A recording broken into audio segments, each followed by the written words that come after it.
मेरा नाम मुकुंद दवे है,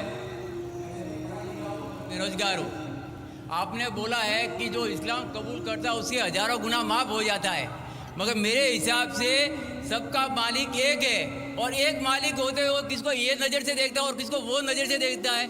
हिंदुओं को माफ़ नहीं करेगा और जो इस्लाम धर्म स्वीकार करता है उसको माफ़ कर देगा। ये कौन सा ऊपर वाले का कानून है जो मेरी समझ में नहीं आ रहा है।